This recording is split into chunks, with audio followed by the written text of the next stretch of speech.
So, one of the books I have read this year, back in May, as a matter of fact, and this is now August, is The Forgotten Island by David Sodergren. I will say that I really like the cover. I think the cover is really cool.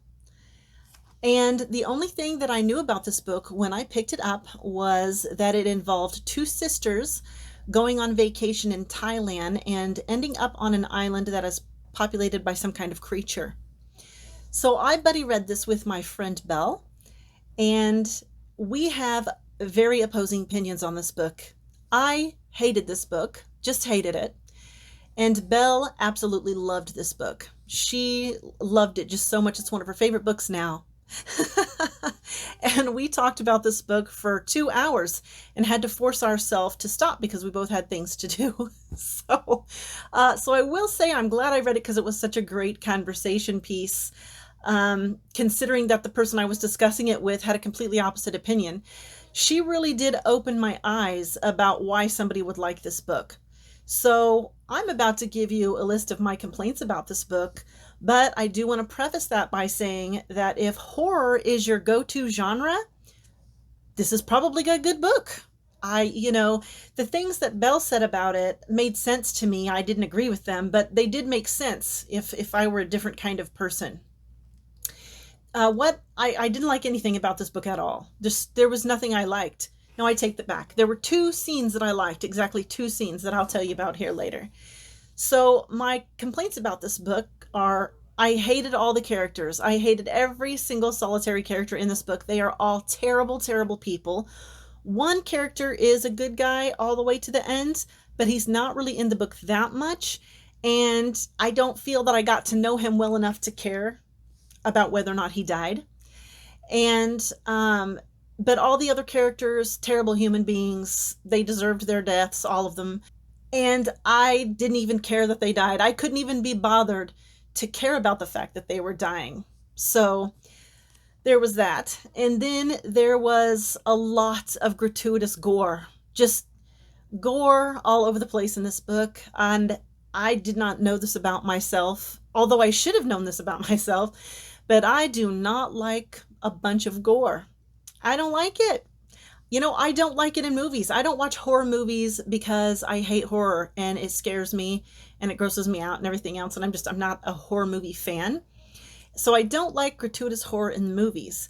But books are different. Like, books don't scare me. I don't get afraid from reading a book. I don't get creeped out. Books just don't affect me in that way.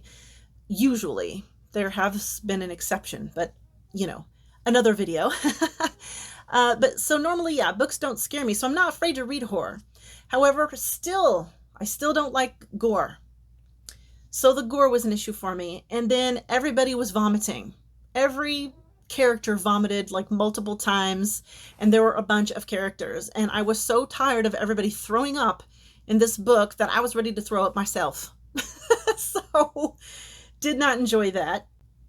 And then I felt like this author was trying to top every horror scene with an even more horrific scene, and every horrible death with an even more horrible death.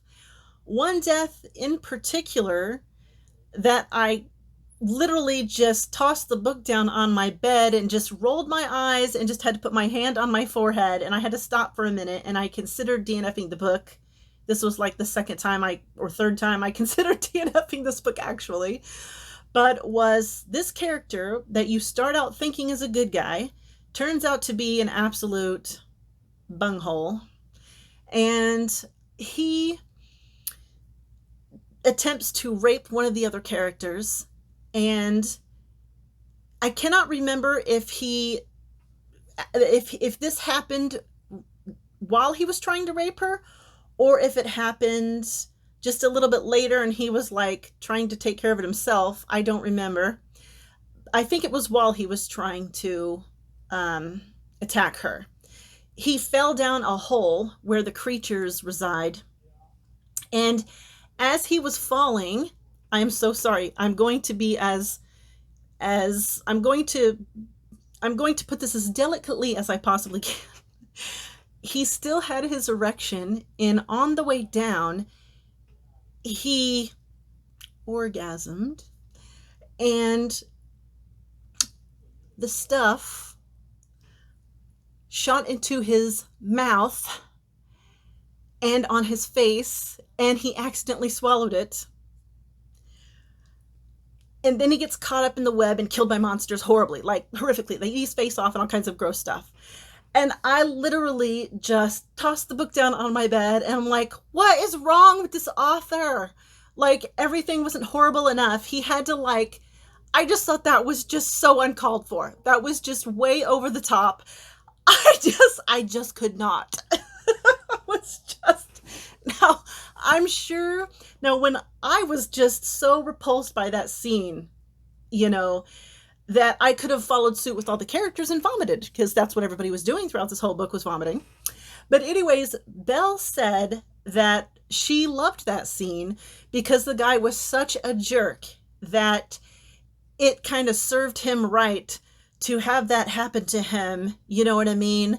Right before he dies horribly, that it added to the satisfaction of his death. But it was just too much for me. I was just like, why did the author put that in there? So yeah, so like I said, as much as I hated it, Belle loved it. So I'm pretty sure that horror fans will like this. Let's see. My other complaint about this book that I'm not sure I can actually count as a complaint is that it was super, super tropey. Like, every single thing in this book was a trope. There just was not a non-trope scene or theme or anything in this book. The whole thing was just a big, long series of tropes. Now, this is not a thing that really bothers me in a normal book. I don't care about tropes. There's plenty of tropes that I absolutely love, and I don't mind reading them over and over again in all kinds of different books. I am not anti-trope, but for whatever reason, the fact that every single thing about this book was a trope just rubbed me the wrong way. It just annoyed me. I was like, can we not have one original or unexpected idea in this book? Everything was super predictable to me. And I just was not impressed at all. Oh, gosh, let's see what else. Oh, the ending. Oh, gosh. The ending was terrible. I hated the ending. Belle loved the ending. She thought the ending was super fabulous. I thought it was super awful. Through this whole book, the ending was so terrible and so depressing that it was like nobody wins. Nobody wins at the end of this book.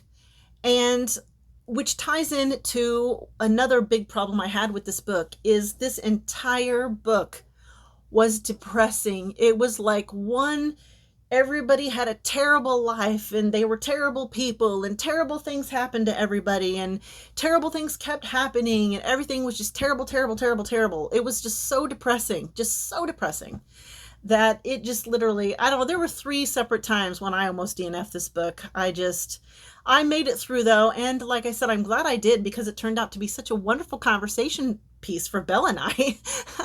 So anyways, that is my 2 cents on The Forgotten Island by David Sodergren, and sadly I will not be picking up any more of his books.